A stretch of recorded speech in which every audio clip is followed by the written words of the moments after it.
Salam Eating News, jumpa lagi di program berita kami. Hari ini kami akan informasikan tentang Angkatan Bersenjata Tiongkok dan India bentrok di daerah perbatasan Lembah Galwan pada malam tanggal 15 Juni dan dini hari tanggal 16 Juni 2020 lalu. Bentrokan itu menyebabkan korban di kedua belah pihak. Dalam bentrokan, seorang komandan India jatuh ke jurang dan tewas. Simak berita selengkapnya. Pada 6 Juni, Komandan Pasukan Tiongkok dan India mencapai konsensus untuk mencapai penyelesaian sengketa secara damai, namun dalam waktu kurang dari 10 hari, kedua belah pihak bentrok konflik terbesar dalam 45 tahun. Berita selanjutnya, 6 jam pertempuran di kegelapan, Komandan India jatuh ke jurang dan tewas. Media India melaporkan bahwa patroli India sedang berpatroli di daerah terjal pada saat itu. Menurut perjanjian damai yang ditandatangani oleh kedua pihak pada 6 Juni 2020 lalu, mereka yakin bahwa pasukan komunis Tiongkok telah mundur dari wilayah itu, namun tiba-tiba patroli India itu bertemu dengan pasukan tentara komunis Tiongkok. Kedua belah pihak bertempur secara langsung. Seorang pejabat militer senior India mengatakan kepada BBC bahwa militer Tiongkok tampaknya siap.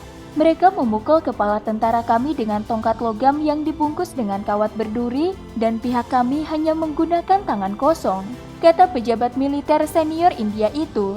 Media India New Indian Express mengutip dalam sumber yang menyebutkan bahwa tentara Tiongkok mengenakan helm, perisai, bantalan lutut dan topi siku, dan peralatan anti huru-hara. Selama pertempuran, seorang komandan India didorong, dia jatuh dari punggung bukit yang sempit dan jatuh ke ngarai. Sumber-sumber pemerintah India mengatakan bahwa Tiongkok memiliki lebih banyak personil daripada India. India meminta bantuan dari pos sekitar 4 km jauhnya, dan akhirnya sekitar 600 orang bertempur bersama. Konflik terjadi dari hari Senin 15 Juni malam hingga Selasa 16 Juni dini hari. Kedua belah pihak bertempur di lingkungan yang hampir sepenuhnya gelap hingga 6 jam. Penyebab utama korban bagi tentara kedua belah pihak adalah jatuh ke ngarai atau menabrak batu. Berita selanjutnya, pihak India mulai mengidentifikasi korban yang tewas. Komunis Tiongkok tetap diam mengenai korban. Beijing belum merilis jumlah korban, sementara koran India The Times of India melaporkan bahwa informasi yang diperoleh dari pemerintah India menunjukkan bahwa setidaknya 20 tentara India dan 43 tentara Tiongkok tewas dalam konflik tersebut. Pada keesokan harinya setelah kejadian konflik antara kedua belah pihak, media berita India mulai mengkonfirmasi nama-nama tentara yang tewas dan mulai dengan jelas menggambarkan konflik itu.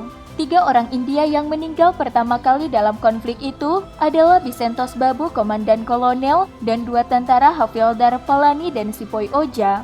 Indian Express melaporkan bahwa kedua belah pihak telah mengevakuasi daerah konflik setelah 2 bentrokan kekerasan.